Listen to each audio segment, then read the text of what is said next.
যখন মারা গেছে তখন আমার অনেক কষ্ট লাগছে। আমার হপায় মনে হয় না তিনি মারা গেছে, ভাবতে পারিনি কোনো সময় তিনি মারা যাবেন। এভাবে তার দুঃখে দুঃখে সে মারা গেল। আমরা কখনো ভাবি না সে মারা যাবে। আমরা চাচ্ছিলাম, আমি বুঝের হয়েছে পর থেকে ওনাকে আমি অনেক ভালোবাসি। খালেদা জি আমার নানু আর কি, তো তিনি যখন মারা গেছে তখন আমার অনেক কষ্ট লাগছে। তো আমি দোয়া করি তিনি যেন ভালো থাকেন, মানে জান্নাতবাসী হয়। তো আমার হপায় মনে হয় না তিনি মারা গেছে, আমার এমনও মনে হয়, আমি ভাবতে পারিনি কোনো সময় তিনি মারা যাবেন। ওনার সাথে আমার দেখা করার অনেক ইচ্ছা ছিল কিন্তু আমি পারিনি, ওনার মতো হওয়ারও অনেক ইচ্ছা ছিল। অনেক খারাপ লাগছে, আমি ভাবতে পারিনি যে তিনি মারা যাবেন।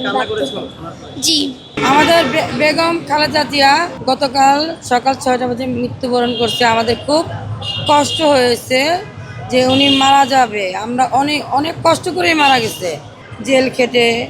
এভাবে তার দুঃখে দুঃখে সে মারা গেল। আমরা কখনো ভাবি না সে মারা যাবে। আমরা চাচ্ছিলাম, আমি বুঝের হয়েছে পর থেকে ওনাকে আমি অনেক ভালোবাসি। ন্যাচারাল ব্যাকটেরিয়ালাইসিসের সুরক্ষায় ফ্রেশ ও অ্যাক্টিভ সব সময়। এখন ধুলাবালি জীবাণু ঘাম ক্লিন বোল্ড রিমার্ক সবসময় আমাদের সংগঠনের থেকে, সবার থেকে, আমার এলাকার থেকে আমরা সবসময় জেনে যাচ্ছি সে কীরকম, আর আমরা জানি সে কীরকম। আমরা তার পাশে ছিলাম মিটিংয়ে সবসময়। ওনাকে আমরা ভোট দিচ্ছি সবসময়, জানতে পারছি উনি অনেক ভালো, আর আমরা জানি।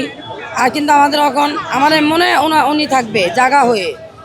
সে যে মারা গেছে আমরা বলবো না সে মারা গেছে, কিন্তু আমাদের বলতে হবে তার জন্য দোয়া কামনা করতে হবে সবার। আজকের দিনটা খুবই দুঃখজনক আমাদের জন্য। তিনি আমাদের বেগম খালেদা জিয়া প্রধানমন্ত্রী, তিনি আমাদের মাঝে নেই। তিনি অনেক ভালো একজন মানুষ ছিলেন, আর আমরা চাই তার মতো যেন তার ছেলে হয়, এই দেশটাকে আরো বেশি উন্নত করতে পারে। তার ছেলের জন্য এটাই প্রত্যাশা। তিনি তিনবারের প্রধানমন্ত্রী ছিলেন, তিনি একজন ভালো ব্যক্তি ছিলেন, জনগণের জন্য অনেক কিছু করেছেন। এজন্য তার ভালোবাসার টানে জনগণ আসছে। এখানে তিনি মারা গেছে, তো এটা শোনার পর খুবই খারাপ লাগছে। তো তার জিয়ারত করতে এখানে আসছি। আমরা চাই যে তার ছেলে যেন তার মতো হয়, এই দেশকে আরও বেশি উন্নত করে, তার মতো দয়াবান হয়। সকলের কাছে বলা যে তার জন্য সবাই যেন দোয়া করায়। তার প্রতি আমার অনেক ভালোবাসা।